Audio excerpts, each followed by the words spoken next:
있습니다.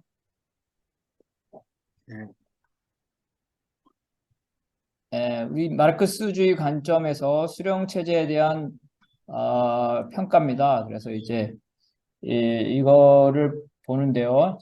첫 번째는 수령 체제가 그 소련의 스탈린 체제가 이식되는 과정에 생겼는지 아니면 북의 주장대로 이제 그 사회정치적 생명체 최고 노수라는 주체 사상에 의해서 성립되었는지를 한번 보는 거고요. 두 번째는 소련의 스탈린 체제나 중국의 마오쩌둥 체제는 쇠퇴한 반면에 이제 이 김일성 수령 체제가 김정일, 김정으로 이루어질 수 있는 그 물적 토대와 사상적 근거들을 살펴보고요. 그 다음에 이제 수령 체제가 북의 특별한 조건에서 생겨난 시대적 산물인지 아니면 북이 아닌 다른 나라에도 적용할 수 있는 보편적인 국가 모델인지를 한번 보고요. 마지막으로 이제 북이 정상 국가로 전환하려고 노력하는 점에서 북의 수령 체제의 변화 가능성을 살펴보겠습니다. 먼저 이제 그 수령 체제의 형성 과정을 보게 되면은 1941년 4월에 소련은 일본과 이제 불가침을 약속한 중립조약을 맺었습니다. 그래서 소련은 일본의 그 반발을 우려해서 김일성 주석이 속한 항일 영군이 다시 이제 그 만주 지역에서 군사 활동을 하는 것을 허용하지 않았어요. 그래서 김일성 당시 이제 그 주석이 그 소련으로 넘어가 있었는데요. 그래서 군사 활동을 일시적으로 중단하고 소련 군용에서 군사 훈련과 정치 교육을 받은 후 소련군 장교로 인간했습니다. 이럴 때 주로 막스주의 서적들을 쭉 본 거고요. 당시 소련군 휴하에 있던 조선인 야전 사령관 중에서는 김일성이 최고위급에 해당돼서 결국은 이 소련군 안에 있는 조선인 군부대의 최고 책임자로 이렇게 역할이 주어지게 됐습니다. 그러면서 이제 그 공식적으로 그 일본과의 그 군사 작전은 중단됐지만 비공식적으로 그 조선 공작단이라는 형태로 쭉 있다가요. 1945년 해방 이후에 이제 이런 조선 공작당의 지휘관으로 이 북에 들어옵니다. 그래서 그 당시 이게 88여단인데요. 그 인원을 보게 되면은 조선인이 총 103명이고 중국인이 313명, 소련인이 878명. 인적으로 보게 되면 이제 중국인과 소련인이 많았지만 어쨌든 조선인 공작단이기 때문에 실제로 이제 김일성이 최고 책임자 형태로 들어온 겁니다. 그래서 해방 전부터 이미 김일성은 소련에 의해서 북의 최고 사령관으로 인정됐고요. 1946년 7월에 스탈린이 이제 김일성과 박헌영을 면접한 이후에 김일성을 이제 북한의 최고 지도자로 확정된 거죠. 박헌영은 뭐 이제 미국이 점령한 남쪽의 최고 지도자로 잠정적으로 된 거고요. 그래서 있었던 그 북은 소련 모델에 따라 건국되었기 때문에 초기에 그 스탈린주의가 북의 체제에 깊이 숨어 들었다는 거고요. 그래서 이제 그 당시에 소련군의 총정치 사령관이 보고서에 따르면 그 소련의 정치, 경제, 군사, 사회적 이익을 지킬 그러한 정권을 구축해야 된다 이렇게 얘기를 했고요. 그래서 그런 소련의 취지에 따라서 북의 정권이 수립됐고 북 역시도 이제 김일성 주석이 이제 스탈린 사후 애도문에서 조선 노동당이 레닌과 스탈린의 당 경험을 창조적으로 적용한 레닌 스탈린형의 정당이며 레닌과 스탈린의 가르침에 기반하고 있다 이렇게 됩니다. 결국은 북엔 건국 당시부터 소련 스탈린주의의 영향에 따라서 스탈린 모델에 따라서 국가가 건국이 되었다는 겁니다. 군대도 역시 소련의 지원으로 조직됐다고 스스로 김일성 스스로 밝혔고요. 당시에 이제 스탈린 숭배, 스탈린 1인 통치가 다른 사회주의 국가에도 널리 파급됐었습니다. 그런데 이제 스탈린이 사후에 죽은 후에 후르시프가 이제 스탈린의 1인 통치에 대해서 비판을 했고 1956년 3월에 조선노동당도 이러한 후르시프의 연설을 번역을 해서 청취를 했습니다. 그래서 그 후르시프가 소련뿐만 아니라 중국이나 그 북한의 모택동이나 김일성의 어떤 1인 통치, 이 개인 숭배, 개인 독재 이런 것들을 이제 지적을 했는데요. 거기에 따라서 북과 중국에서 김일성과 모택동의 그 1인 통치를 비판하는 흐름이 생기면서 이 권력 투쟁이 됩니다. 그래서 지난번에 한번 발표했는데 그 과정에서 이제 그 소련파와 연안파가 김일성을 제거하려다가 거꾸로 이제 다 숙청이 됩니다. 이게 1956년, 58년 뭐 이런 이 상태로 쭉 그런 것들이 쭉 벌어진 거고요. 그래서 이제 그 반대파가 제거가 되면서 수령 체제가 구축이 됩니다. 그러고 나서 이제 그 1956년 스탈린 격하 운동이 일어나면서 어, 김일성은 자신의 체제를 스탈린 체제와 구별하기 시작합니다. 스탈린 체제가 아니라 북의 독자적인 체제라는 거죠. 그래서 북의 주체 사상이 발전되는 과정에서 스탈린주의적 흔적을 지운 거고요. 이후 이제 그 북은 자신의 체제를 독자적인 체제라 이렇게 했습니다. 1967년 5.25 교시를 통해서 갑산파라면 이제 국내파라고도 하는데요. 김일성 주석이 만주 지역에서 활동을 할 때 국내에 있는 갑산파와 연결이 돼서 이 국내에 있는 갑산파가 김일성 휘하로 들어갔는데 이 갑산파는 크게 보면은 저기 김일성 세력이어가지고 소련파와 연안파를 제거할 때는 서로 힘을 합했는데 그 이후에 김일성 세력과 빨치산 세력과 갑산파가 권력 투쟁이 되면서 이 갑산파가 제거당합니다. 갑산파가 제거당함으로써 북은 33인의 그 빨치산 세력이 이제 권력을 완전히 장악하게 되면서 김일성 유일 사상, 김일성 유일 지배 체제가 1967년에 확립이 됩니다. 공식적으로는 1974년에 당의 유일 사상 체계 확립의 10대 원칙이 발표됐지만 실제로는 이미 1966년에 김영주에서 작성된 것이고 이것이 1974년에 김정일에서 수정 보완된 거라고 봅니다.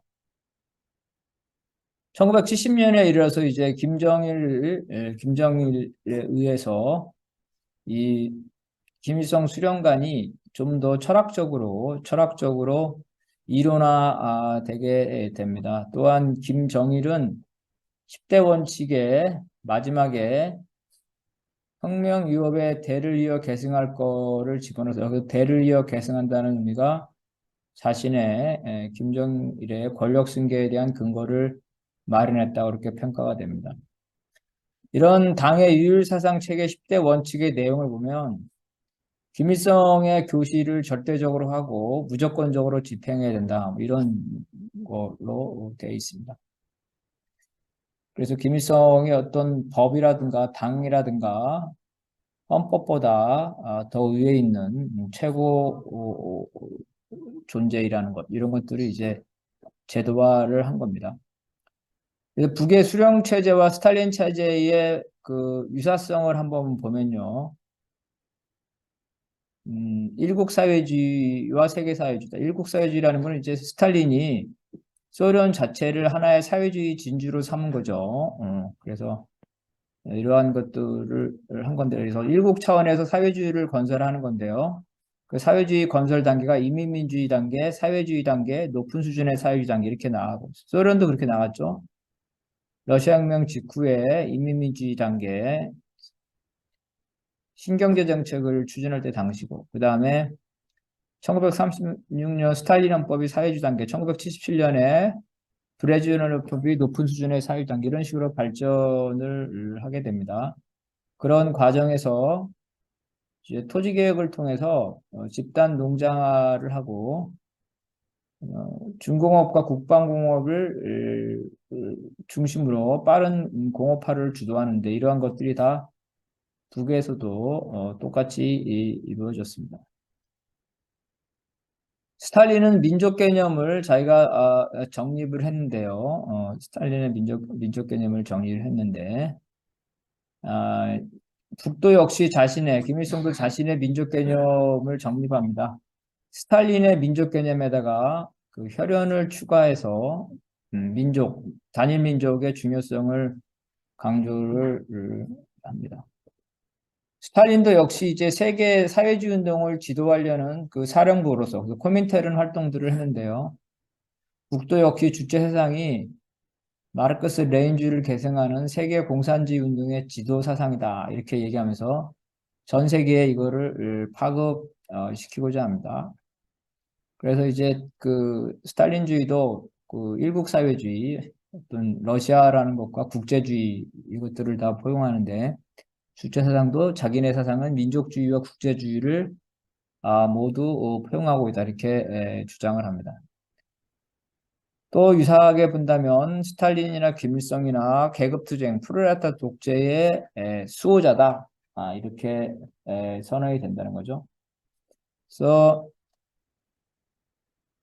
프롤레타리아 독재에 관해서 1929년 소련의 경우에 혁명이 끝났는데 계급투쟁이 소멸하냐 그리고 프롤레타리아 독재가 자기 역할을 다 했냐 이거가 논쟁이 벌어졌는데 오히려 프롤레타리아 독재를 강화해야 된다는 스탈린의 입장이 승리합니다. 이런 입장.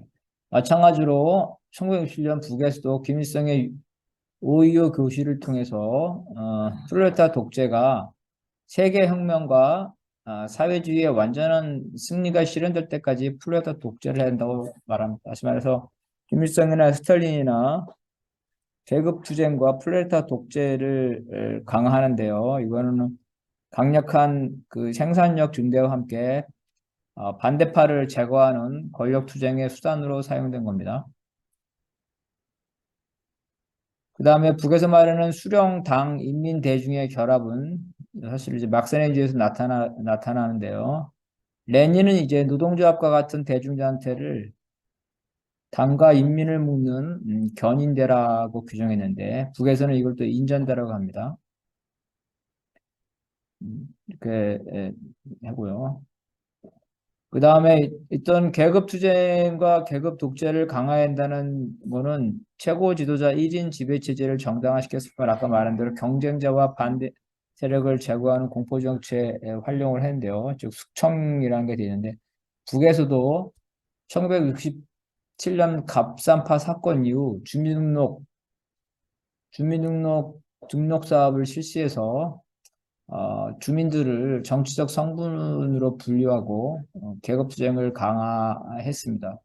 또한 이 시기에 그 지식인에 대한 검열을 해서 상당수 많은 지식인들이 이제 계급성을 문제로 숙청을 당하게 됩니다. 그래서 지식인들에게서 김일성 유율 사상 이것을만 허용이 되게 됩니다.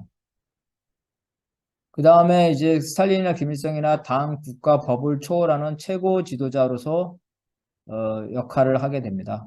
그래서 결국 그 당이 스탈린이나 김일성을 통제하는 게 아니라 스탈린이나 김일성이 거꾸로 당을 통제하는 이렇게 당 위에 개인이 있게 되는 이런 개인 통치가 유사하게 나타납니다. 그리고 이제 이러한 최고 지도자는 자신이 사상적, 철학적으로 이제 그 최고 수준이고 막스레인주의를 계승했다고 하는데 스탈린은 1938년 변증법적 인물론과 역사적 인물론을 통해서 자신이 마르크스 레인주 정통을 계승한 것으로 하고 이와 다른 내용에 대해서는 금지시킵니다. 북에서도 김일성 유일 사상으로 했기 때문에 다른 사상에 대해서는 허용하지 않습니다. 다른 사상은 이제 종파주의라고 하죠. 또 스탈린이나 김일성은 정치, 군사 분야뿐만 아니라 예술까지 포함해서 모든 분야의 천재들이다. 그래서 막 과학, 모든 분야에 탁월한 전문가적인 식견을 가진 천재로 칭송받는데, 그래서 수많은 글들이 교시 형태로 발표되는데, 사실은 그 분야의 전문가들이 이제 초안을 써준 거죠. 어쨌든, 그 모든 분야에, 세부적인 모든 분야에까지 지시를 내리는 이런 그 팔방미인, 그죠? 팔방미인으로서의 지도자의 상을, 이미지를 만들어냅니다. 또한 이제 스탈린도 사회주의 대가정의 대원수, 사회주의 국가의 아버지, 국부인데 김일성도 역시 마찬가지로 이제 국가의 아버지, 국부, 어버이로 칭송이 되는데 그런 부분, 그다음에 사회주의 병영국가, 국가가 하나의 군부대처럼 되는 거 이런 것도 유사성이라고 볼 수 있습니다. 그래서 사회주의 대가정의 아버지다. 스탈린도 위대한 사회주의적 인민 가정의 아버지로 묘사됐고 북에서는 수령은 아버지고 당은 어머니로 이렇게 알고 있습니다. 그래서 당이 수령이 아버지인 거는 수령이 사회정치적 생명을 줬기 때문에 수령이 아버지다 이렇게 얘기하고 있습니다. 그래서 수령에 대한 효도는 육신을 준 부모에 대한 효도, 생물학적 부모에 대한 효도를 하듯이 정치적 생명을 준 수령에 대한 효도를 해야 된다. 이런 거를 강조하고 있고요. 아까 말한 대로 군인은 소련이나 북한에서 군인은 전쟁만 관련된 게 아니라 뭐 과학, 건설, 예술, 스포츠, 국가의 전 분야에 다 합니다. 그래서 군인이 되게 많은데 군인이 다 총 들고 싸우는 게 아니라 민간인이 해야 되는 역할을 하고 있다. 즉 전체 국가가 병영 국가라는 거죠. 그래서 스탈린이 대원수, 군복을 입은 스탈린 대원수죠. 김일성도 역시 대원수. 혹은 뭐 이제 그 김정은 최고사령관 이렇게 이제 됩니다. 그래서 국가가 하나의 병영화됐다는 거죠. 그래서 이 정규군이 경제건설뿐만 아니라 문화예술, 기업운영, 심지어 무역에도 관여한다. 그래서 전 사회가 군사화되어 있다는 것도 유사한 점이다. 그 다음에 최고 지도자에 대한 형상화와 상징 정치도 유사한데요. 이러한 것은 이제 스탈린과 김일성 모두에도 보여 특히 이제 소련에서 들어온 거죠.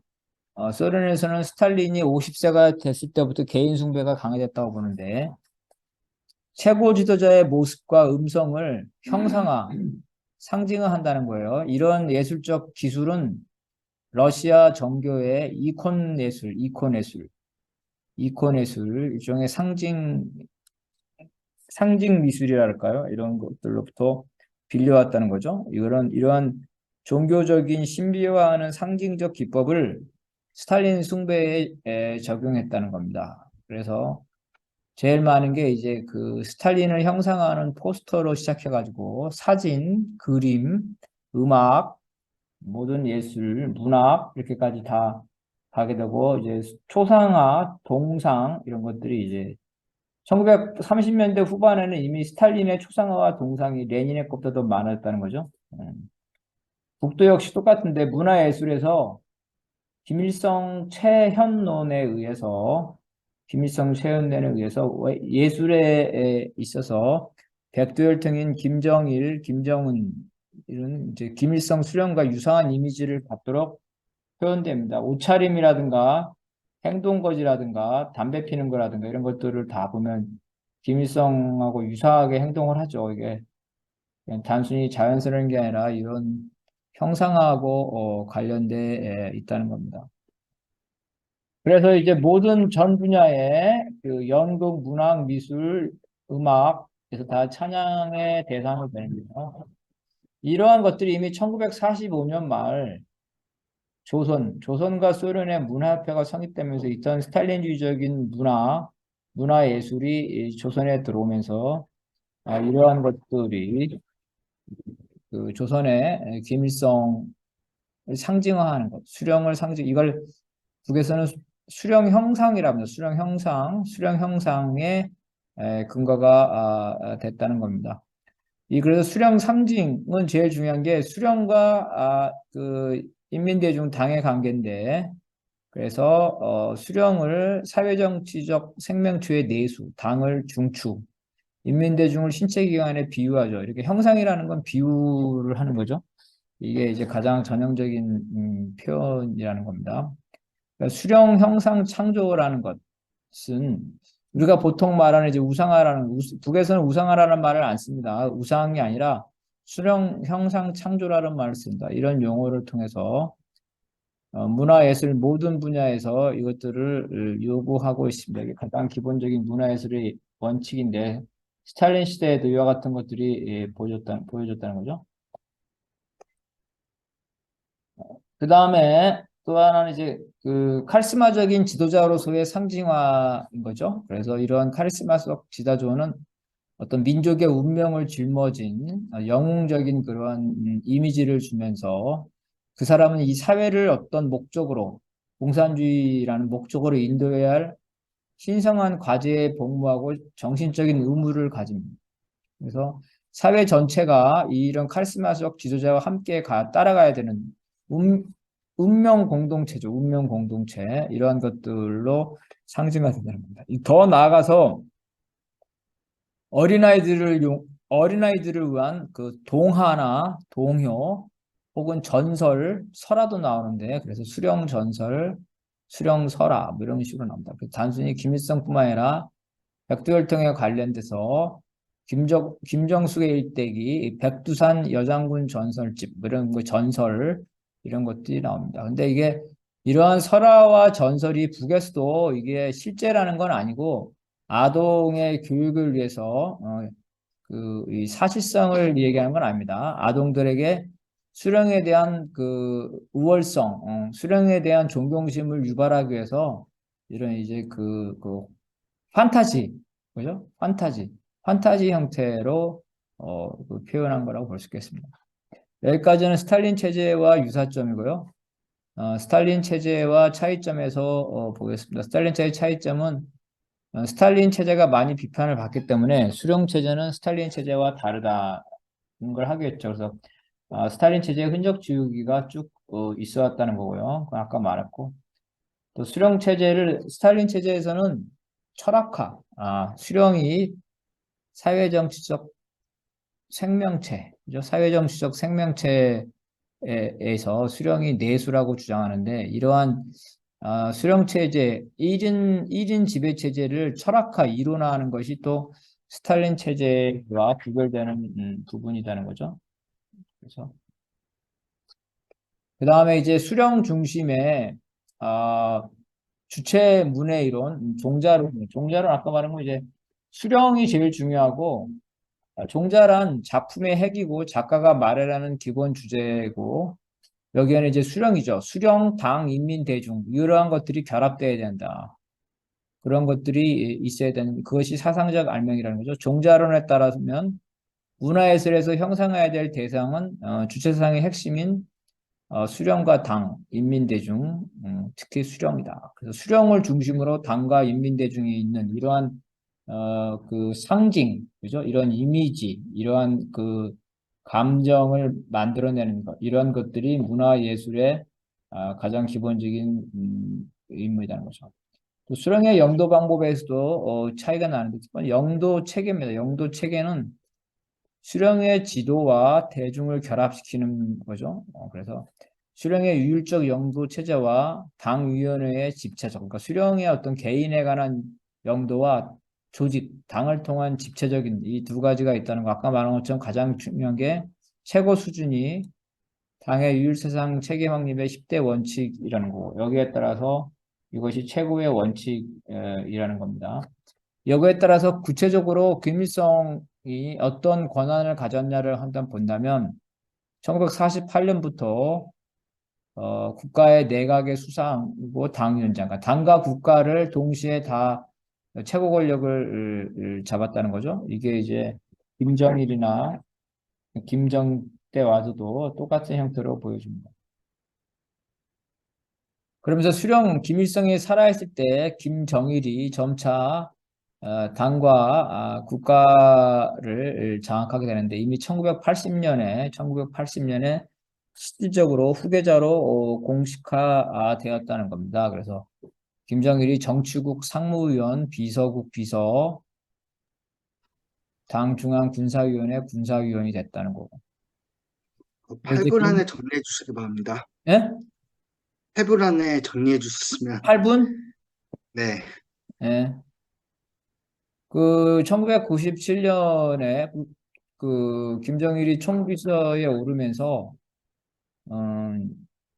이제 그 당과 국가를 명실공히 다 장악을 했다는 거예요. 그래서 이런 식으로 보면 수령이 살아 있을 때 말년에 후계자가 형성이 되면서 점차 권력을 나눠 갖다가 수령이 사망하면 완전히 권력을 갖는 방식으로 똑같이 이 김정일이나 김정희나 똑같이 진행이 됩니다. 김정은의 경우는 2010년에 역시 이제 김정일이 그 아직도 살아있을 때죠. 후계자로 공식화되고 김정일이 죽으면서 당과 국가를 동시에 장악하게 되는. 그래서 천천히 순차적으로 하나씩 장악하게 됩니다. 그러니까 이 권력 승계라는 게 그 소련에는 사실 권력 승계 자체가 없었죠. 죽으면 갑자기 그 아무 준비도 없이 새로운 밑에 사람이 올라오고 이런 건데 북의 경우에는 이 권력 승계가 오랜 기간 동안 체계적으로 점진적으로 안정적으로 권력 승계가 되고 있다. 이것이 바로 이제 수령론이라든가 승계론의 장점이라고 볼 수가 있겠습니다. 또 하나의 북의 수령 취재의 특징은 영도 예술인데요. 즉 사람을 어떻게 대중들을 어떻게 움직이냐인데 가장 중요한 게 혁명적 군중 노선이겠습니다. 그래서 사람을 움직이는 방법은 돈이나 채찍이나 명령식이 아니라 사람의 마음을 움직인다는 거죠. 마음을 움직이는 건 사상을도 움직이지만 수령의 수령의 덕으로서 감동을 시켜서 움직인다는 거죠. 이런 것들은 다 항일 유격대 때부터 내려온 방식이라는 겁니다. 항일 유격대식 혁명 방식이라는 거죠. 농업 분야의 청산리 방법, 공업 분야의 대안 체제, 뭐 이런 식으로 해서 3대 혁명 수준 이런 것들이 다 이제 그 인민들, 대중들을 어떻게 그 힘을 발동시킬 것이냐, 이런 거고. 그래서 일반적으로 말하면 이제 뭐 군중 속에 들어간다. 그들의 의견을 듣는다. 실정을 이해한다. 그리고 항상 사상을 앞세우고 정치 사업을 앞세운다. 이런 거고. 군중들이 스스로 자각하게 한다는 거고 격식과 틀이 없이 실정에 맞게끔 사업을 한다는 겁니다. 그리고 사업을 할 때는 핵심 고리, 중심 고리를 찾고 거기에 집중을 한다는 거고 그리고 수령은 어떤 문제를 해결할 때 대담하고 통이 크게 한다. 뭐 이런 식으로 해서 그 대중들이 이 수령의 지도력을 수용할 수 있게끔 하는 여러 가지 그 방식, 심미적인, 기술적 이런 것들을 체계화 시켰다는 겁니다.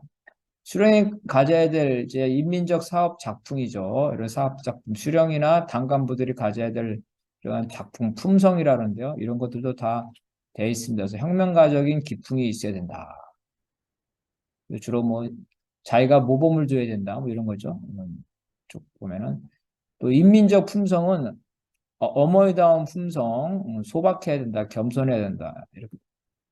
그다음에 이제 전투적 구호인데 구호는 우리와 다르게 구호를 낼 수 있는 사람은 오로지 수령만 구호를 낼 수 있습니다. 그래서 북에서 구호라는 건 매우 중요하다는 거죠. 그래서 이러한 운동, 대중을 움직이는 운동이 뭐 천리마라든지 뭐 이런 여러 가지 운동, 이건 이제 영웅 따라 이런 건 중국이나 소련에도 있었죠. 그래서 이런 것들은 이제 중국, 소련에서 이제 가져온 거고 가장 구별되는 게 현지 지도입니다. 중국이나 소련에서도 현지 지도가 있었지만 북에서의 현지 지도는 중국 소련하고 비교 없을 만큼 체계화되어 있고 많이 합니다. 김일성은 생전에 그 2만여 개의 기관을 현지 지도를 했다 합니다. 현지 지도는 수령의 전지전능과 무오류성을 과시하는 통치다. 무슨 말이냐면, 수령이 현지에 가서 모든 곳을 다 돌아다니기 때문에 당연히 수령은 모든 것을 잘한다. 이렇게 된다는 거죠. 책상에 앉아서 하는 게 아니라, 보고만 받는 게 아니라, 실제 가서, 현실을 다 보고 파악한 거다. 그래서, 수령이 여기서 진짜 완전하다. 이런 걸 나오는 정당화시키는 거죠. 그래서 이 현지 지도는 사상적 근거는 현지에 가서 그 지도자와 대중이 서로 만나서 서로 문제를 풀어간다는 거죠. 이러한 것들이 된다. 그래서 이 현지 지도를 사상화하고 체계화하고, 그래서 김일성이나 김정일이나 사망할 때 다 현지 지도 중에 사망했다고 그러죠. 뭐 실제인지 아닌지 모르겠지만 어쨌든 간에 지도자는 우리로 치면 청와대에 있는 것이 아니라 계속 현지에 다니면서 죽을 때까지 인민 대중들을 만나러 다닌다. 뭐 이러한 것들을 과시를 하는 거고, 뭐 실제로 서방의 지도자보다는 훨씬 더 많이 그 현지 지도를 하는 거는 맞다고 볼 수가 있겠습니다. 그래서 현재 김정일이나 김정은도 보면은 현지 지도가 무척 많습니다. 이 현지 지도는 되게 중요하기 때문에 현지 지도에 누가 수행하냐는 거는 북의 어떤 권력의 그 지도를 볼 수가 있는 겁니다. 그래서 이러한 것들이 있다는 거고요.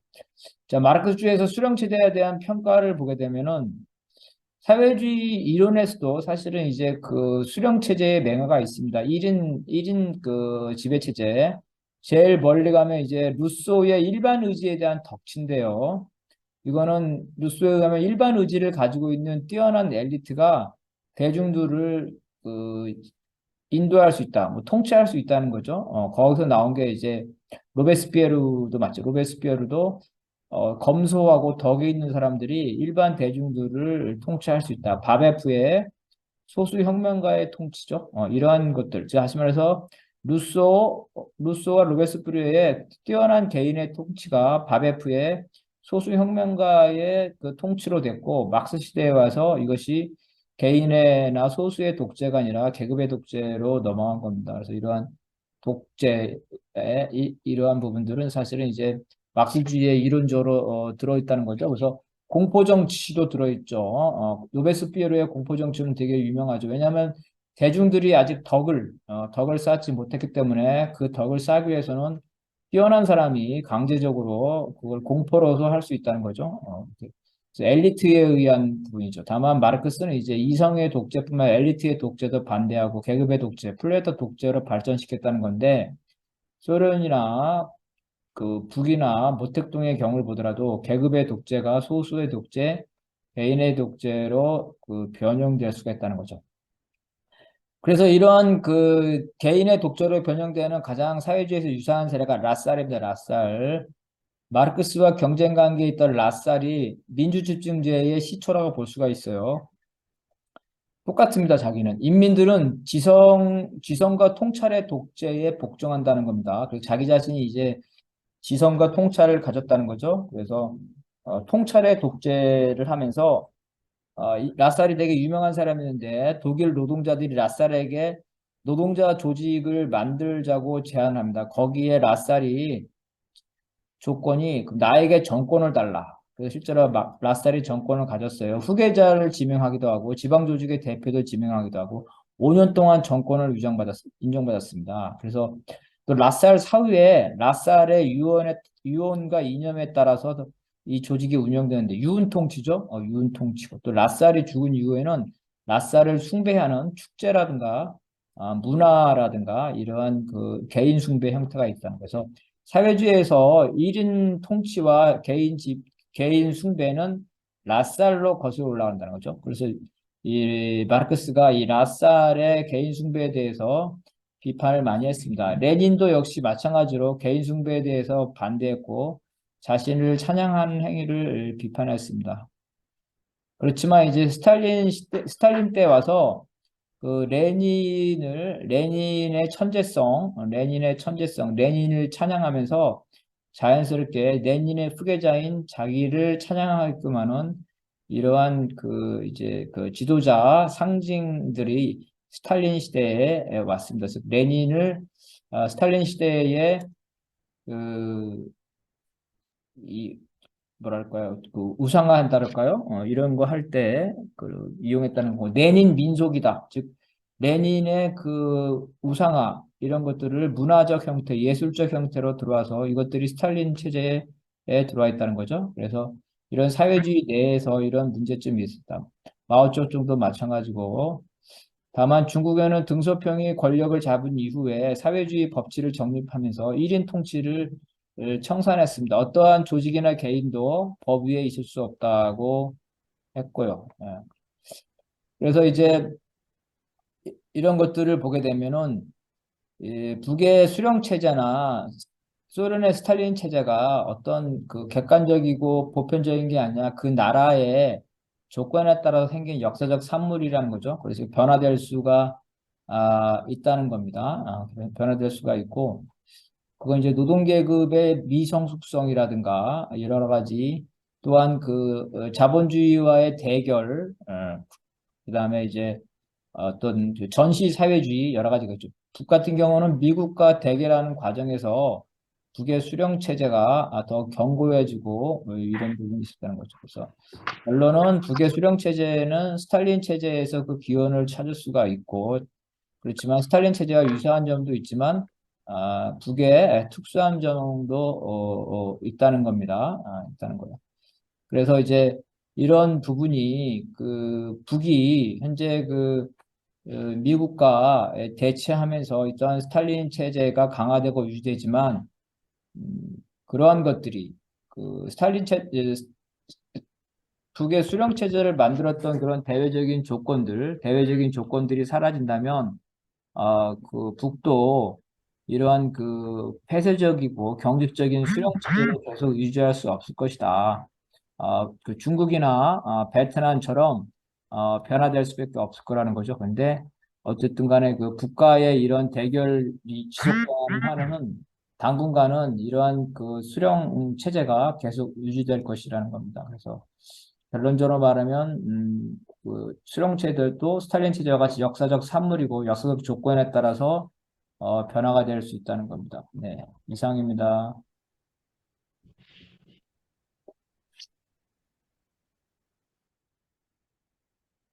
네, 발표하시느라 고생 많으셨습니다. 그리고 제가 좀 늦게 들어와가지고, 이 토론 진행이 좀 잘 안 된 거에 대해서는 좀 사과하겠습니다. 그리고 그 사회를 보면서 이 책을 좀 읽어봤는데요. 김일성 전기라고. 이 좀 누라이트에 친화적인 분이 쓴 책이긴 하지만, 저도 김일성이 살았던 때에 그 김일성이 왜 마르크스주의를 접하게 됐는지 뭐 등등을 좀 소개한 게 인상적이더라고요. 어떻게 마르크스를 접했냐 하면, 그러니까 레닌의 제국주의론의 서문을 보면 레닌이 그, 그 합법적인 서적을 쓰기 위해서 그 차르 국가기관의 검열을 피하기 위해서 조선에 비유했다 하더라고요. 그러니까 그래서 김일성도 이거 자신들의 문제라고 생각할 수 있게 되었다. 뭐 이렇게 한 설명도 있고요. 그리고 가짜 김일성설을 뭐 분석하고, 그리고 김일성이 어떻게 권력을 잡은 이후에 어떻게 소위 수령이 되는가 뭐 이런 내용이 나오는데, 그 이후의 내용에 대해서는 너무 뻔한 우파들의 주장들, 뭐, 뭐 김일성이 뭐든지 거의 만능의 지도자인 것처럼 막 얘기한 건 똑같지만, 또 김정일이 어떻게 권력을 잡았는지를 너무 그 우파적인 관점에서 얘기하긴 하지만, 그래도 그 이전의 설명은 최대한 했더라고요. 그래서 의미가 있었고, 그 김양면 선생님의 발표에서 많이 들었고, 또 한편에서는 소련에서도 신형 고르바초프에 대해서도 일종의 숭배가 있었다는 걸 또 얘기하고 싶었습니다. 예전에 소비에트 아르메니아 국가를 좀 영상을 보는데, 아르메니아에서 축제 같은 국가 행사를 하는데 거기에 고르바초프의 얼굴이 굉장히 크게 그려져 있더라고요. 초상화를 움직이고 있고, 들고 다니고, 신용 예친이 아직 고르바초프한테 상대할 수 고르바초프를 이길 수 없었던 시절에는 고르바초프를 가리켜서도 뭐 세계인의 존경을 받는 고르바초프 동지 뭐 이렇게 얘기를 했다고 하는데요. 뭐 그게 좀 생각났고 또 그 밖에 지금의 시진핑 국가주석 중국 중앙 총서기가 보이고요. 거의 수령급인 것 같더라고요. 뭐, 하여튼 이런 걸 보면서 이 스탈린주의 세계가 통한 게 있고 하나의 연관을 보여준 것 같아서 좋았고요. 뭐 이제 다음 토론에 넘어갔으면 좋겠습니다.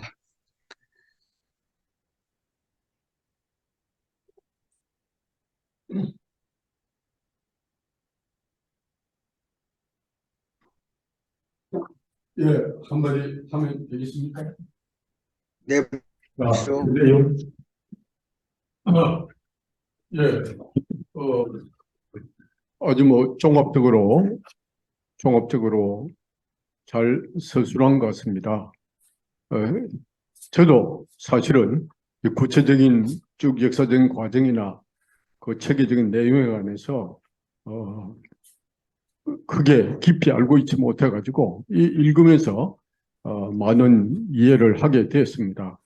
근데 이제 결국 여기 결론에서도 얘기하고 있지만 이 수령 체제든 어, 스탈린 체제 혹은 김일성 체제 한국에서 체제도 어떤 이제 그 체제라는 것은 역사적인 산물이다.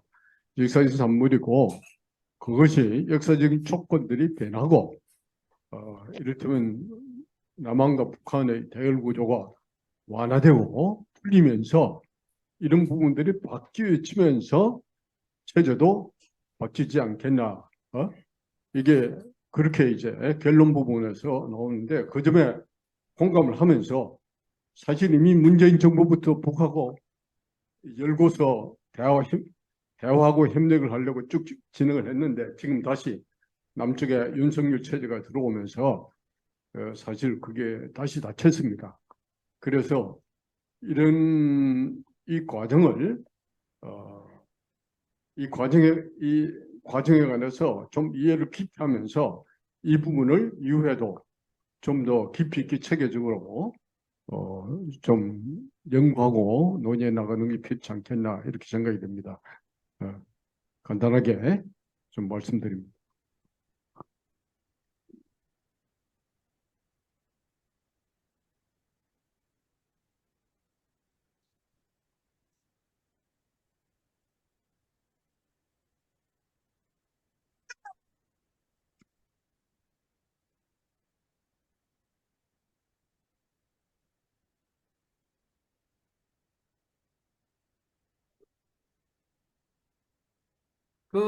저 우리 들어오신 분 중에 다 아시는 분인데 우리 김진주 선생님은 아시는 분인가 어떠신 분인지 모르겠네.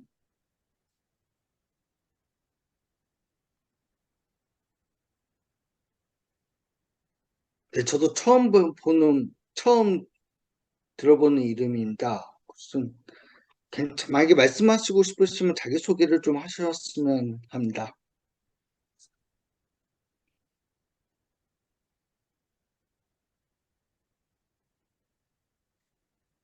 말씀 안 하시면 그냥 진행하면 될 것 같아요. 네.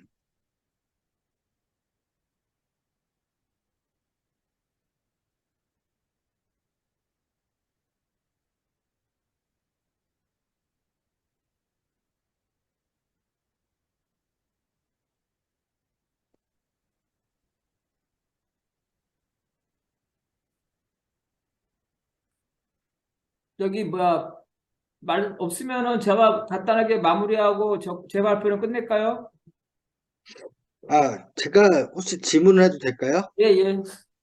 그러니까 제가 들은 바로는 중국 공산당에서 특히 덩샤오핑 부상 이후에 집단 지도 체제가 형성된 게 예.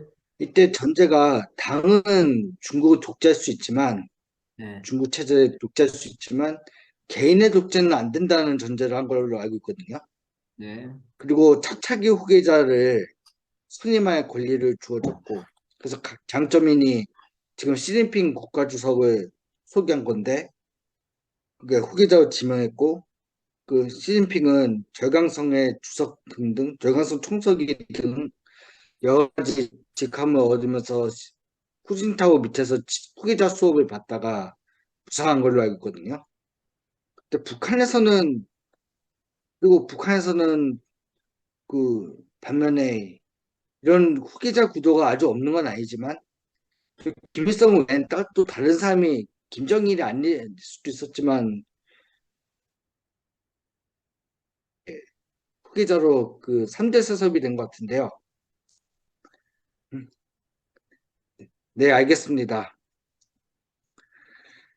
음, 네, 그 이런 점에 차이에 이렇게 관해서 좀 발제자 설명을 요청하는 겁니까? 네네 그렇습니다. 좀 차이를 좀 더 분명하게 얘기했으면 좋겠고 북한 같은 경우는 최고인민회의에서도 김 부자의 권위를 탄핵시킬 수 없게 되는데 중국은 아직까지는 그렇지 않은 것 같거든요. 그런 점은 좀 차이를 좀 질문해 주셨으면 합니다. 그리고 김진주 선생님께서 30분까지 정리해 달라고 하네요. 네, 저도 4시 20분까지는 토론을 하고 20분부터 김장민 선생님께서 정리 발언을 해주셨으면 합니다. 그럼 어떨까요? 네.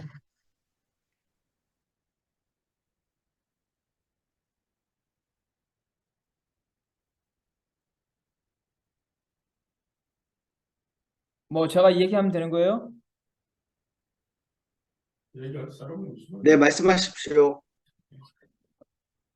어쨌든 북에서는 이제 후계 문제를 고민했던 게 되게 멀리 가죠. 왜냐하면 후르쇼프가 스탈린을 그 비판을 했잖아요. 그래서 그거를 보면서 김일성도 사실은 이제 똑같은 스탈린과 같은 똑같은 운명이 될까 봐 그런 고민을 많이 했던 거고, 우리가 알고 있는 황장엽 있지 않습니까? 황장엽. 황장엽의 소련에서 공부하고 와서 들어간 임무가 김정일을 비롯한 그 김일성 그 자식들을 그 공부시킨 거예요. 황장엽의 임무가 그 김일성 자식들 스승입니다. 김일성 대학 총장에 있으면서 무슨 말이냐면 이제 이미 오래전부터 지도자 학습을 다 시킨다는 거죠. 그래서 지금도 마찬가지겠죠. 김정일이나 김정은이나 여러 자식들 중에 지도자 학습을 시켜서 뭐 장남이 되는 게 아니라 그 중에 이제 가장 괜찮은 이제 자식이 이제 그 지도자가 되는 거겠죠. 근데 이제 북은 이제 그 기본적으로 지도자 군이 그 빨치산 다른 정파에서는 안 되고 이제 빨치산들인데 그 빨치산의 자식들 자제들을 그 지도자 교육을 다 시킵니다. 시켜서 이제 그 중에 이제 지도자가 나오는데 북에서 후계 이론은 뭐라 그러냐면은 그 자기네들은 세습이라고 안 하거든요. 세습이라고 안 하는데 권력 승계라고 그러는데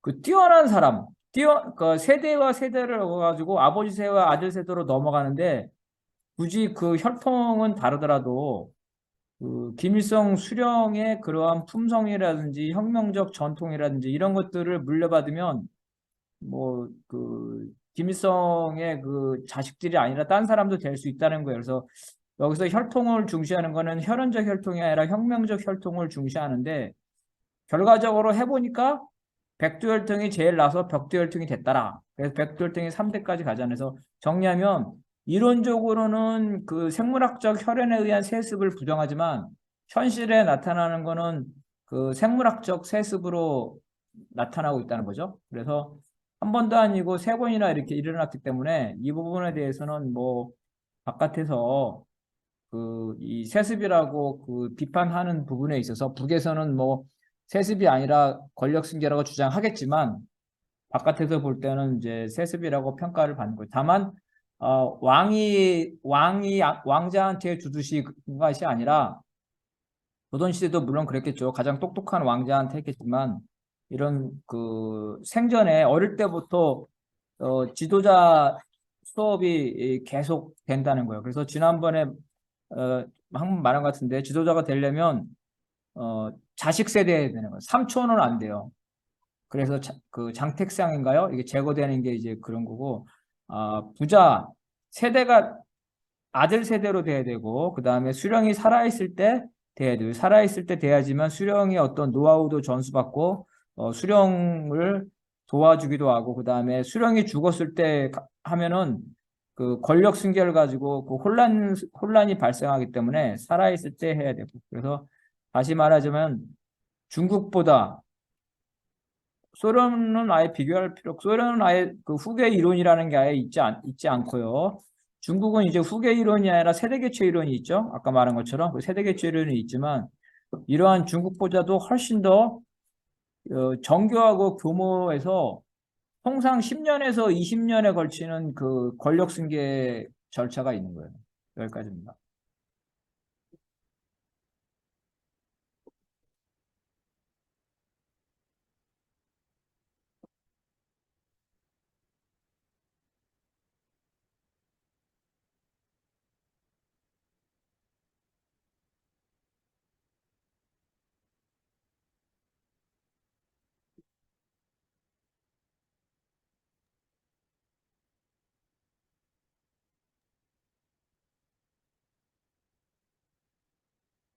그 발언 없으면 정리하십시오.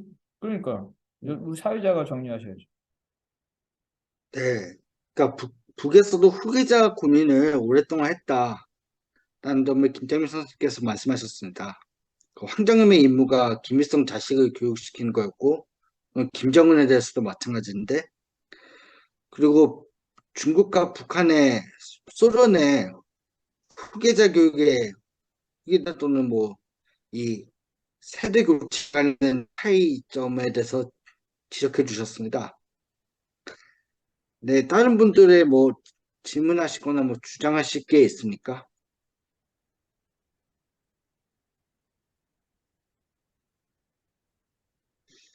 없습니다.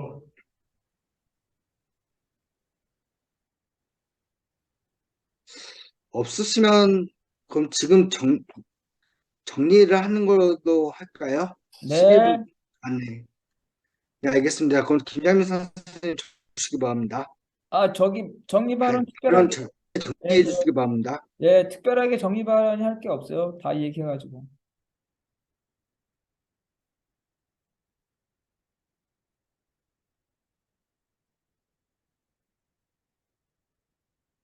그럼 토론을 마쳐도 될까요? 네. 김민정 선생님께서 이제부터 포스코의 공해와 산업재해, 공해 피해를 주제로 발표를 하실 예정입니다. 그러니까 2004년에 석사 논문도 포스코의 공해 문제로 발표를 하셨던 경험이 있으시고, 또 그 샘을 쓰지 말라는 포항 MBC 다큐멘터리에도 출연하셔서 이 포스코 문제에 대해서 그 지적하셨는데, 포스코는 사실 광양에도 있고, 이 광양 포스코 제철소에서 나오는 이 공해가 경남 남해까지 건너가지고 공기 오염을 일으킨다고 들었습니다. 겉보기에는 되게 아름다워 보이지만 공기가 굉장히 하늘 공기가 매우 안 좋아가지고 되게 주민들 많이 힘들어한다는 말씀도 하셨고, 예전에 한번 남해 방문한 적도 있었는데요. 이 설명에 대해서 그리고 어제도 뭐 포항 남해 갔다 오신 걸로 알고 있고요. 그 남해 공해 문제로 활동하신 주민들 만나고 오셨는데, 그 민정 씨께서 이번 그때 경험까지 말씀하시면서 이번에 발표를 하시면 좋을 것 같습니다. 그럼 시작하십시오. 네, 잘 들리세요? 잘 들리시냐고요? 네, 들려요. 자, 잘 들립니다. 제가 지금 5시 반까지 좀 가야 돼서 나가야 돼서 지금 제가 기차 시간 때문에요. 좀 양해 부탁드리고요. 그 제목은 포스코의 공해와 산업재해 공해 피하라는 제목이고, 이 글은 저탄소 경제와 포용사회, 뭐 4차 산업혁명, 디지털 혁명을 거론되는 시기에 대표적인 굴뚝 산업인 제철 산업의 사회적 의미를 이제 사회과학적으로 이제 분석하는 것을 목표로 하고 있습니다. 그래서 뭐 글을 보시면 알겠지만 그 4차 산업혁명과 디지털 산업을 제시하지만 현실은 이제 제조업을 중심으로 산업 구조가 한국 경제를 지탱하고 있는 상황은 산업단지 지역에 발생하는 환경오염, 노동 탄압 등이 과거형이 아니라 이제 현재 진행형이다라고 하는 점을 전한다는 것입니다. 그래서 이런 점에서 2022년 포스코 기업을 둘러싸고 어떤 일이 일어나는가를 이제 주목을 하는 것이 이제 주요 목적이라고 하면 됩니다. 그래서 이 글은 공해와 이제 환경 불평등, 노동 소외, 노동력 계상상 구조 등의 개념으로 포스코 사례를 이제 분석을 하고 특히 이제 우리가 환경 문제, 환경 오염이라고 쓰는데 공해라는 개념과 어떤 차이점이 있는지, 그다음에 이런 그 공해라는 개념을 통해서 생산 과정에서 무슨 일이 일어나는지를 노동소의 관점으로 분석을 하고 이런 핵심 개념을 중심으로 포스코 산업장과 인근 지역에서 발생하는 공해와 노동 탄압, 불평등을 설명하고 그다음에 그 포스코가 제시한 또 기후위기와 산업재해 해법이 지닌 한계와 문제점을 지적하고 이 다음으로 이제 포스코의 공해를 편들어주고 감싸는 보호 세력인 그 공해 피하라고 하는 실체를 설명하고 또 기울어진 권력 구조 속에서 공해 피하를 제압하면서 포스코의 포스코의 공해와 산업재해를 해결하기 위해서 필요한 사회운동의 세력화를 제안하는 걸로 마무리를 합니다. 이 공해라는 얘기는 80년대, 90년대 초까지만 하더라도 이제 그 썼던 단어인데, 뭐 82년도에 뭐 한국공해문제연구소나 88년도에 뭐 추방운동연합에서 이제 그 오염을 유발하는 기업을 부각시키면서 공해의 심각성을 알렸는데, 이게 이제 그 87년 6월 항쟁, 7.89 노동 대투쟁을 통해서 이 환경사안이 이제 부르주아적 민주주의의 사회적 의제로 확대되면서 그 체제 내로 후속되면서 공해는 이제 환경 문제 혹은 환경 오염으로 좀 변경이 됩니다. 그래서 이런 흐름 속에서 제가 이제 환경 오염이라고 하는 것보다는 이 공해라는 개념을 다시 복원하는 것이 중요하다라고 하는 이유는 산업단지나 공장에서 발생하는 공해는 과거의 유산물이자 특정한 시점, 특정한 지역에 국한된 비상식적인 사건이나 혹은 빈국이나 신흥개발도상국에서 일어나는 일로 취급을 하는 경향이 강한데 하지만 앞에서도 얘기했듯이 한국의 경제 성장의 동력이 굴뚝 산업이라는 점에서 공해는 과거로부터 현재까지 사라지지 않는 사안이고 기후위기 시대에 다량의 온실가스를 배출하는 제조업 공장은 지역 차원의 오염뿐만 아니라 지구적 차원의 오염을 발생시킨다라고 하는 점에서 이 공해라는 단어를 좀 써야 되는 것이 필요하다라고 하는 부분을 좀 얘기를 했습니다. 포스코는 철광석을 이용해서 철강 제품을 생산하기 위해 제선, 제강, 열죽, 아변 공정을 갖춘 일괄 제철소를 얘기합니다. 그래서 오염물질이 가장 많이 배출하는 부분은 제선 공정에서 소결, 코커스, 고로 공정이 포함되고 이 과정에서 이제 대규모의 철광석의 가루나 미세먼지라든지 이제 여러 가지 그 화학물질과 그다음에 이제 그 중금속이나 이런 물질들이 발생을 한다라는 것이 이제 그동안의 보고서에서 나온 이야기들을 좀 정리를 했고 각각의 공정에서는 어떤 부분으로 이제 오염원이 배출되는가라고 하는 것은 이제 보시면 되겠고요. 그래서 이런 것들을 통해서 이제 알 수 있는 것은 대표적인 오염물질과 건강상의 피해를 살펴보면 첫째로 이 용광로에서 많은 양의 일산화탄소가 배출되고 그래서 이런 일산화탄소나 이제 이거에 중독이 되면은 이제 두통이나 현기증이 땀이 나고 이제 사지에 이제 영향을 좀 미치고 그다음에 분진과 흉은 호흡기에 자극을 주고 네, 코코스 제정에서 그 제조 과정에 발출되는 다원 방향족 탄화수소는 폐암의 원인이 되고 여러 장시간 노출이 되면은 이제 암 발생이나 이런 것들이 이제 직간접적으로 이 공정에서 직접 노출이 되든 인근 지역에 간접적으로 노출이 되든 공통적으로 발생되는 현상은 포스코 노동자와 인근 지역 주민들의 암 발생을 높인다는 점에서 사실 포스코의 공해와 노동자와 지역 주민의 건강 관계는 밀접한 인과관계가 있다는 점을 발견할 수가 있다라는 점입니다. 그다음에 두 번째 개념으로 첫 번째는 이게 공해를 있다면 두 번째는 이제 그 노동 소외라고 하는 이런 부분들인데 노동 소외는 다 아시겠지만 자본주의에서 노동자가 자기 노동 생산물을 지배받고 있는 세계로 이는 노동 생산물은 소외된 형태의 자본으로 나타나고 이 소외된 형태의 노동은 자연 수탈이나 불평등의 이면이다라고 하는 점을 얘기를 하면서 이제 이 부분을 이제 제가 포스코에서 원청과 하청에서 일하는 노동자들을 직접 인터뷰한 내용에서는 이 노동자들의 노동 소외라고 하는 부분들이 나타나고 있다라고 하는 점을 정리를 좀 했습니다. 뭐, 그거 보시면 되고.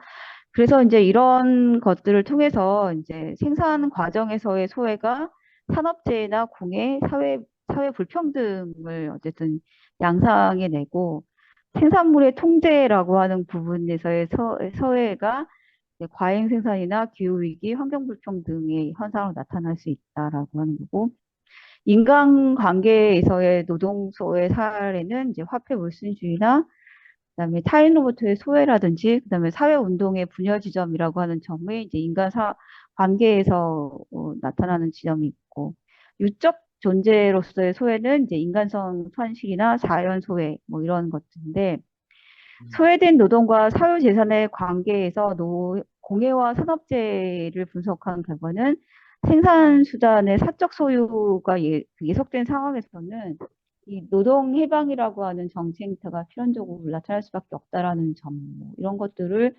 노동 소외라는 개념을 통해서 좀 이렇게 그 작업장의 문제와 공장 밖의 문제가 서로 연결되어 있다라는 점을 좀 찾아볼 수 있는 중요한 개념으로 노동소외라는 개념을 좀 설명할 수가 있습니다. 그 다음에는 이제 지역 주민의 피해 사례인데요. 이 광양제철소나 포항제철소 인근에 하던 10km에 있는 지역에 있는 곳이 영향권에 있는데, 뭐 이제,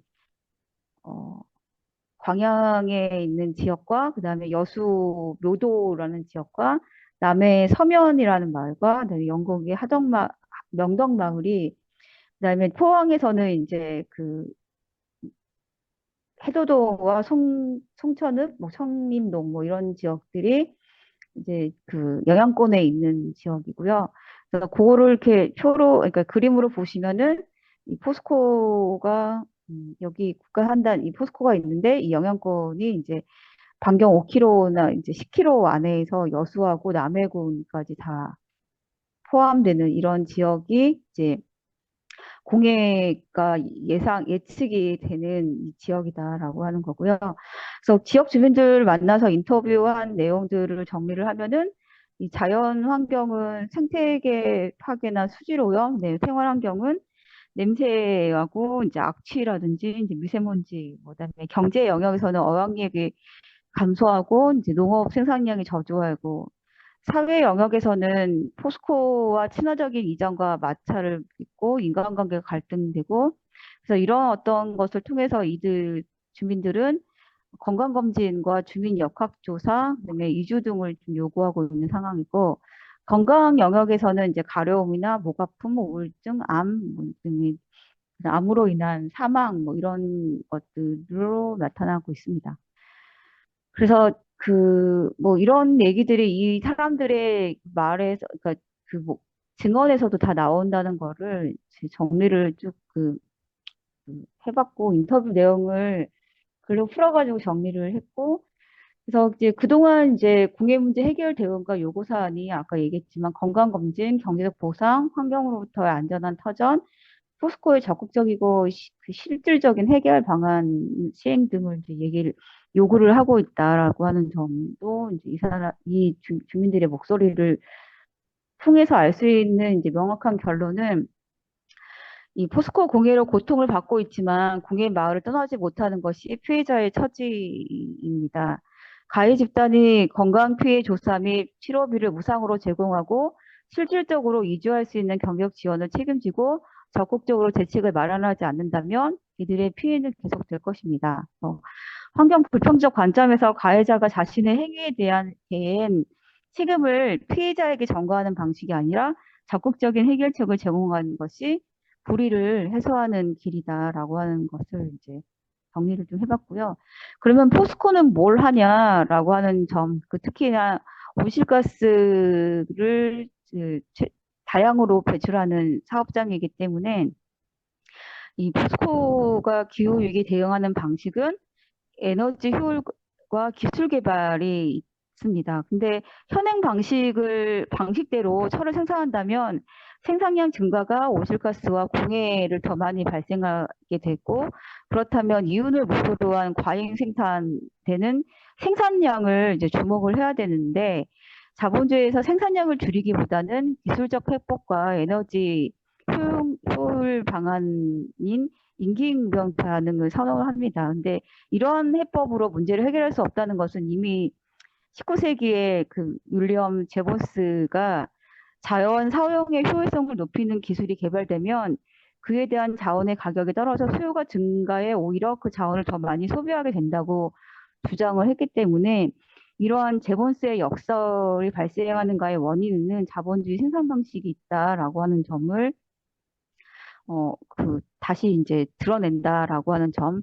그러니까 축적을 위한 생산이 원인이기 때문에 기술을 개발하고 에너지 효율을 증가해도 자원 소비를 촉진하는 현상이 발생이 된다라고 하는 점에서 포스코가 내놓는 해법이 한계가 있다라고 하는 거고, 그다음에 특히 이제 포스코가 산업재해가 많이 이제 발생이 되는데, 이 사업장이 내놓는 방안은 CCTV 의무 설치, 뭐 제철소내 교통사고 예방을 위한 뭐 이륜차 출입 금지, 뭐 이런 거를 얘기하지만, 이 노동조합과 노동자는 이 상과 벌의 원칙으로 산업재해 노동자의 징계 및 그러니까 인센티브 제도를 반대하고 인원 확충을 이제 요구를 하고 있다라고 하는 점을 정리를 좀 했습니다. 그래서 이제 포스코에서는 금속노조나 포스코 지회 회사들이 사내 지회 노조가 포스코에서 반복되는 사고와 중대재해 처리가 중대재해가 이제 노후 설비화에 따른 것이다라고 해서 인원을 증축하고 인원을 더 뽑고, 위험의 외주화가 아니고 이제 과감한 노후 설비를 교체를 하고, 그다음에 하청 노동자들의 인원 감축을 철회하고 2인 1조 표준 작업 실행을 한다. 뭐 이런 얘기를 좀 정리를 해봤습니다. 그런데 이제 포스코는 이제 인근 지역의 환경단체가 공해 문제를 제기를 하는데, 이 공해 문제에 대한 책임을 이제 이중적인 입장을 취하고, 환경 문제 대외적으로는 지구 온난화의 온난화에 적극적으로 그러니까 적극적으로 이제 대응하고 있다고 얘기하지만, 그린워싱, 녹색 위장술로 이제 기업의 이미지를 보호하지만, 광역 지역 내에서 발생하는 환경 문제에 대해서는 책임을 회피하거나 사실 여부에 관해서는 미온적인 태도이고, 그리고 공해를 고발을 하면은 단체나 개인을 지역사회에서 철저히 고립하거나 왜곡시키는 방식으로 지금 대응을 하고 있다라는 점이 이 지역에서 활동하는 환경 활동가의 증언으로부터 알 수 있는 사실이다라고 얘기를 할 수가 있습니다. 그래서 포스코의 공해를 감시 및 비판한 활동가가 그동안 경험한 포스코의 태도는 외면, 왜곡, 거부, 무책임, 이중적 태도, 비판의 목소리 차단, 공해를 비호하는 국가 권력과의 친분이고, 그래서 이런 것은 이제 이렇게 그 날로 제기되는 기후위기와 공해에 포스코는 더 이상 외면할 수 없기 때문에 녹색 분칠의 태도를 없- 취할 수밖에 없으며 친환경 개발로 전환을 모색하지 않을 수 없습니다. 하지만 이러한 포스코의 방안으로는 문제를 근본으로 해결할 수뿐만 아니라 임기응변의 대응 수준으로 문제를 더 악화시킬 수 있다. 그래서 그렇기 때문에 기업 친화적인 국가와 포스코가 해결자로서의 역할을 수행하기 위해는 낙타가 바늘 구멍을 통과하기보다 어려운 것이다라고 하는 것을 좀 정리를 좀 했고, 그래서 실질적으로 대응 방안을 얘기하는 게 노동단체들의 얘기인데, 이제 아까 얘기했던 이제 안전 시스템이나 안전관리 수립을 요구를 하고 있고, 그다음에 이들은 실질적인 감독과 역학조사, 노동조합의 상시 협력체제 구축, 산업재해를 줄이기 위한 방안을 이제 요구를 하고 있고, 2020년대 환경단체들은 이제 공해 문제를 해결하기 위해서 제철소 지원, 그러니까 공해 문제 해결을 위한 지원법 제정, 제철소 지원의 법률 제정을 요청을 하고 있고, 제철소 민간 협의체 구성을 요청을 하고 있습니다. 이러한 사안은 2019년도에 정의당의 광양만 환경오염 대책위에서도 다음과 같은 상황을 얘기해서 뭐 환경 오염을 주민들의 의견을 수렴하고 함께 해결을 해야 된다라고 하는 상시적인 모니터를 제도화해야 된다. 그다음에 대기오염 물질 배출 조작 사건이 재발되지 않도록 관련법 개정을 추진해야 된다. 그다음에 노동자들의 건강권을 지키기 위한 사업을 실시해야 된다. 뭐 이런 얘기, 그리고 그 공해에 노출되어 있는 광양만권 주민들의 건강권을 위해서 건강 영향 실태를 조사해야 된다. 그래서 이러한 문제는 비단 광양만의 문제가 아니라 그 광양만 대책인은 이제 국가 차원에서 이제 환경부에서도 즉각적인 실시를 얘기를 하면서 환경부가 이제 공해 배출에 있어서 전수조사를 실시를 해야 되고 지자체가 관리 감독을 강화하라 뭐 이런 어떤 합리적 우리가 생각하는 요구가 지금 특히 이제 그 여수시 묘도의 온동 지역의 주민들도 이런 식의 얘기를 이제 포스코가 즉각적인 오염을 파악하고 지역 주민들의 건강 역학 조사하라라고 얘기를 하는데 문제는 그 포스코나 환경단체 그다음에 진보정당의 위와 같은 요구안을 실현하기 위해서는 포스코를 둘러싼 사회적 관계를 파악하는 것이 필요하다라는 거여서 그래서 이제 이런 실질 어떻게 보면은 누구나 뻔히 다 알 수 있는 해법을 왜 실현하지 않느냐라고 했을 때는 포스코의 이해관계에 있는 기득권층을 적확하게 이해하는 것이 필요해서 제가 그래서 포스코 공해 피아는 포스코 공해와 마피아 합성으로 해서 포스코의 공해를 은폐하거나 침묵하기 위한 정치 산업 관료 시민단체, 언론, 학계 등까지 뭉친 카르텔을 의미하는 의미에서 공익피해라고 한번 정리를 해봤습니다.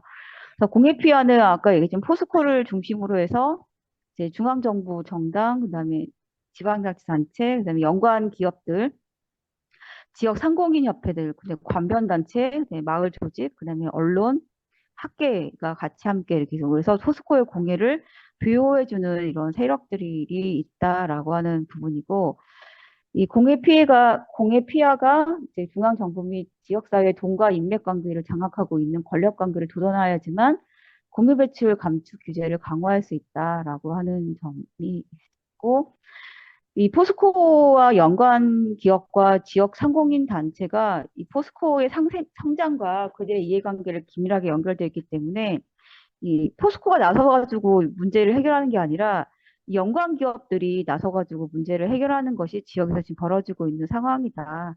그리고 일부 시민단체는 또 포스코의 지원을 통해서 운영되기 때문에 포스코의 입장을 이제 고려하지 않을 수 없는 상황이고, 그다음에 학계에서 대표적인 그 사람은 서울대 교수였던 송호근인데, 송호근은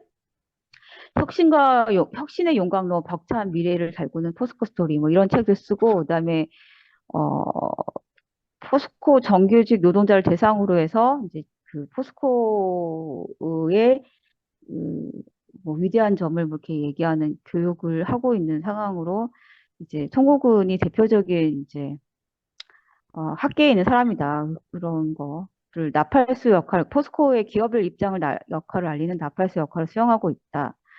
그래서 학계, 특히 이제 공학과 국어학이 나서야 되는데, 이 사람, 이런 그쪽에 있는 소위 말하는 학계와 산업계가 협력을 강화하는 이 신자유주의 교육 정책으로 인해서 기업의 이해관계에 자유롭지 못하는 상황이 이제 학계의 처지다라고 하는 거고, 중앙과 지역 언론도 기업 광고가 언론사를 유지하는 중요한 역할을 하기 때문에 포스코의 이해관계에 상충하기 어려운 토대를 형성하고 있다. 그래서 대표적으로 포항 MBC가 그 이쌤을 쓰지 말라라고 하는 다큐멘터리를 냈는데, 그 다큐멘터리를 만든 사람에 대해서 어 저기 탄압을 한 사례가 있습니다. 그래서 특히나 이제 2020 작년에 이제 그 광양에서 환경활동가를 고소를 하는 것이 포스코가 지금 했던 상황이고,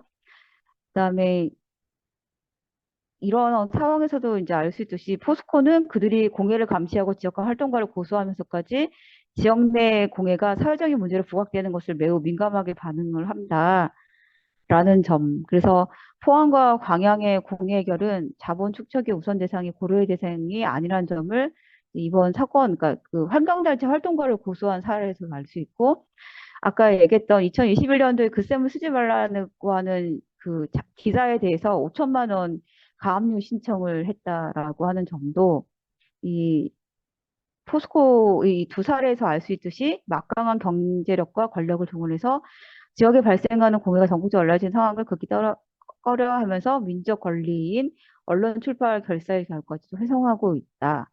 중앙 시민단체도 기업의 환경부를 제시하지만 기업의 후원 및 공모 사업을 단절하지 않기 때문에 기업을 대상으로 단호하게 환경운동을 형성하고 있지 않은 현실이고요. 그 대표적인 얘기가 포항환경부연합에 있는 활동가가 이 비리에 연루가 돼가지고 이제 의장으로 파면 당하는 뭐 이런 것들이 있고, 이런 것들을 방지하기 위해서 그 광양만 녹색연합은 운영위 내규에 운영위원이 되기 위해서는 포스코 자회사 외주 파트너 임직원은 운영위원이 될 수 없다라는 것까지도 얘기를 하고 있습니다. 또 아까 얘기했던 포항 MBC 다큐가 방송된 후에 한국노조 소속의 포스코 노조 관료가 이 포스코를 악마로 편집했다라고 얘기하면서 한국노조 소속 노조 간부가 방송 내용에 마음에 들지 않은 이유로 MBC 취재까지 방해하는 이런 것들이 아까 제가 보여줬던 이 포스코를 비유하는 이런 어떤 공해피아라고 하는 것들이 실제로 존재하고 있다라고 하는 점을 좀 정리를 좀 해봤습니다. 그래서 이런 내용에 대한 얘기로 제일 많이 피해를 받는 게 이제 그러니까 여수 온동마을 지역 주민들인데, 이런 지역에 살고 1km밖에 떨어지지 않는 지역에 살고 있는 사람들이 포스코가 사고가 났는데도 불구하고 전혀 소통을 하지 않는 이런 사실을 알 수가 있고, 그리고 이런 공해 물질은 이제 지역 주민의 건강 피해 원인을 포스코를 지목을 하고, 포스코가 철강 생산이 증가할수록 공해 물질이 더 많이 발생한다는 사실은 이제 그 포스코의 인근 지역에 있는 주민들의 그 어떤 불만 해소라고 하는 것들을 개선하기 위해서 이 사람들이 그러니까 포스코가 하는 것은 이 광양제철소의 그러니까 올 4월 달에 인근 지역의 주거 환경 개선 사업을 진행하는 걸로 이렇게 그래서 포스코 임직원들의 급여 1%로 조성된 포스코 1% 나눔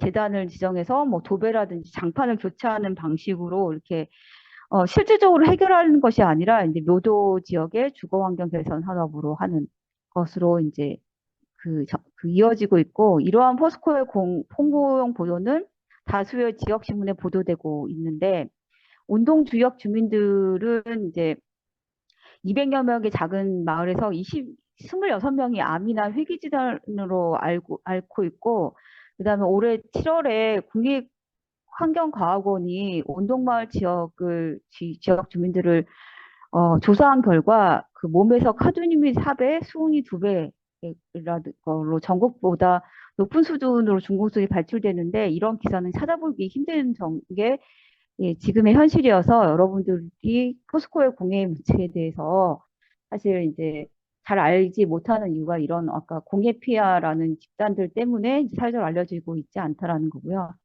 그래서 이제 제가 이제 제안하는 거는 이제 공해 피해를 정리한다면 노동 계급의 피해자의 이해관계를 명확하게 반영할 수 있는 정치와 사회운동 조직이 필요하다는 것을 도출할 수 있고, 흔히 국가와 자본, 노동을 대등한 관계로 지닌 집단을 설명하지만 현실은 노동이 국가와 자본의 두 집단과 맞서 저양해야 된다라는 이해관계를 가진다라는 점에서 이 첫 번째로 지역 공예 운동은 지역 부문과 당사자의 주의를 극복을 해야 된다. 그래서 지역 공예 운동의 주체는 지역 주민이다. 근데 하지만 지역 주민만이 참여하는 운동으로는 공예 유발자인 국가와 포스코를 상대할 수 없기 때문에 연대와 단결이 중요하고, 그래서 타 지역보다 공해로 더 많은 고통을 받는다는 입장을 앞세우기보다는 다른 지역은 그런 타 지역보다 더 많은 공해를 받는다는 걸 앞세우거나, 다른 지역은 보상을 받았지만 우리는 낙후되었다는 식의 논리는 연대보다는 분열을 조장할 수 있다라는 점에서 이 포스코가 발생시킨 공해로 포스코 인근 지역 주민 모두가 피해자다. 그래서 피해자 간의 피해 정도에 따른 구별보다는 40여 년 동안 피해를 감수하며 살고 있는 이 공통 기반을 토대로 포스코와 국가가 실질적으로 책임을 질 수 있게 만들어야 된다라고 하는 것을 해야 되고, 두 번째는 노동조합 역시 부문주의와 경제주의를 극복을 해서 이제 이 그러니까 노동자들의 그 노동 조건이나 임금 인상 문제가 이 공해 문제 피해와 어떻게 연결되는가라고 하는 어, 그 점을 이제 연결해서 이렇게 그러니까 포스코의 자본의 이해관계에 맞서서 거대한 노동 계급의 이해관계를 결속시키는 토대를 만드는 거고, 이러한 결속된 노동 계급의 힘을 통해서 산업재해와 공해 문제를 하나의 의제를 만드는 물질적인 사회적 힘을 건설할 수 있게 만드는 거. 그래서 이런 과정에서 노동운동과 공해운동이 같이 뭉칠 수 있는 형식적 조건을 형성하는 것, 이런 것들이 공해 피해, 포스코 공해 피해를 막을 수 있는 어쨌든 그 사회 운동의 역할이 중요하다라는 걸로 제안하면서 제 발표는 마무리를 하도록 하겠습니다. 네, 고생하셨습니다. 이번에 태풍이 크게 불었었잖아요. 그때 포항 다행히 수도권까지 피해가 별로 없었지만 불행히도 포항 제철소가 그 수재로 인해 크게 좀 약간의 원래 자동적으로 불이 나는 거를 끄게 하는 시스템인데 그 시스템이 마비돼가지고 불이 나가지고 포스코에 생산에 좀 타격을 입은 사건이 있었던 걸로 또 알고 있는데, 이런 점에서 되게 굉장히 중요한 것 같습니다. 네, 이제 토론을 시작했으면 합니다. 뭐 질문할 거 있으면, 주장할 거 있으면 말씀하셨으면 합니다.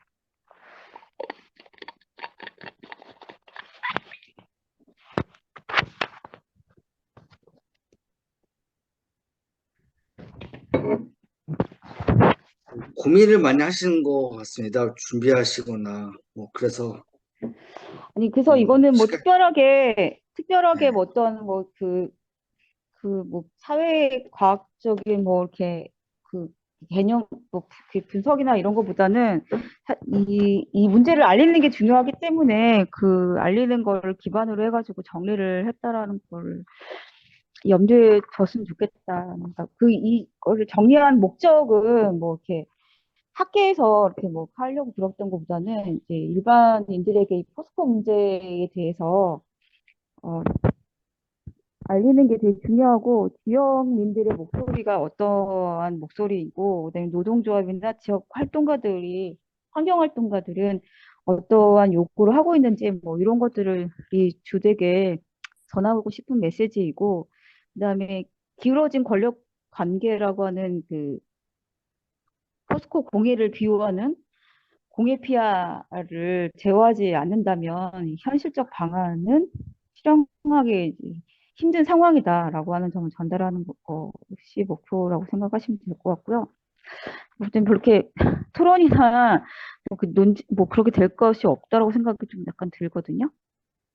오늘 참석자도 좀 저조하고 그래서 좀 마무리를 하는 게 어떨까요?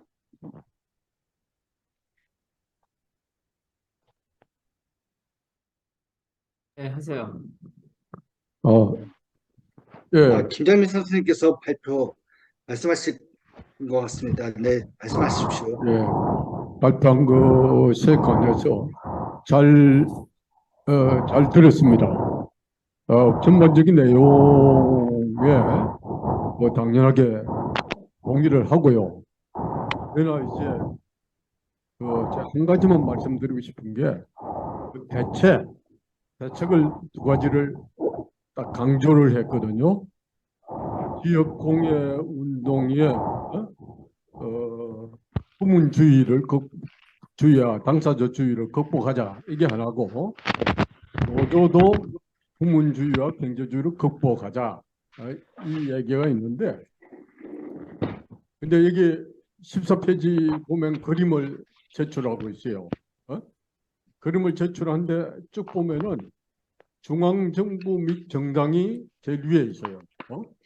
그 다음에 포스코가 중심에 있고 그 다음에 왼쪽에 지방자치단체, 연관기업 및 오른쪽 학계, 언론, 밑에 간변단체, 마을조직 이렇게 있는데 이 그림에서 보시듯이 이게 여기서 제일 권력을 가지고 영향을 주는 것이 중앙정부 및 정당입니다. 그 다음에 포스코가 중심에 있어요.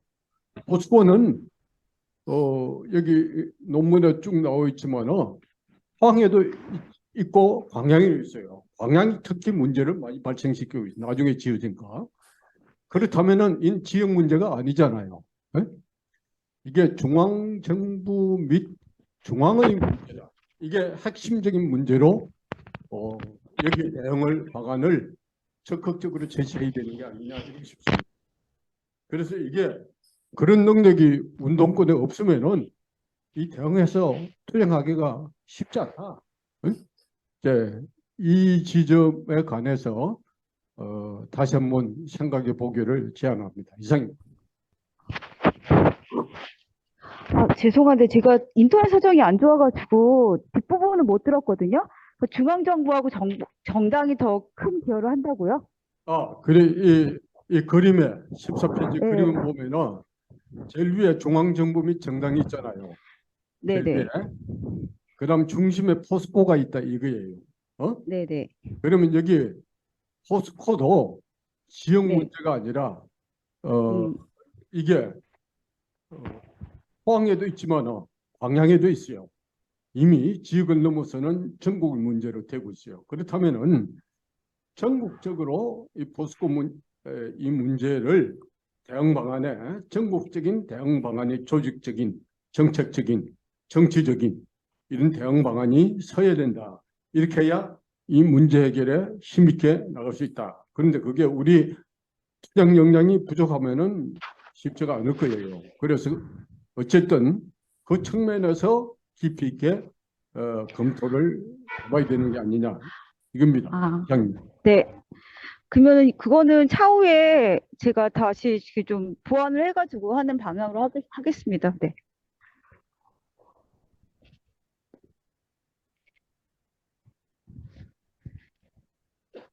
이 문제는 최후의 법안에서 발표하겠다고 김인정 선생님께서 말씀하셨습니다. 그러니까 확실히 그 정윤가 선생님께서는 그 서울지하철 노조에서의 노동조합 간부 활동과 또 전노회 활동 그런 전국적인 노동조합 운동을 같이 한 경험이 있기 때문에 이 그러니까 구체적인 노조 문제 그리고 정치의 활동에 대한 고민을 되게 잘 설명하신 것 같습니다. 혹시 김장민 선생님께서는 뭐 말씀하실 게 있습니까? 아니, 특별하게 없습니다.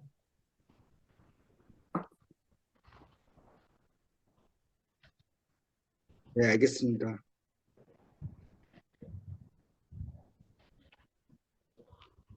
그러면 어떻게 정리를 하실 건가요? 아, 저도 정리할 건 없습니다. 네. 네. 음, 알겠습니다. 그러면 이상 토론을 마쳐도 될까요? 네. 예. 네, 알겠습니다. 그럼 오늘 참가자가 좀 별로 없지만 그래도 최대한 토론을 하려고 여러 가지 말씀해 주신 전문가 선생님과 이번에 발표하신 김장민 선생님 그리고 김희자 선생님께 감사하고요. 이만 마치겠습니다. 네. 수고하셨습니다. 수고하셨습니다. 수고하셨습니다.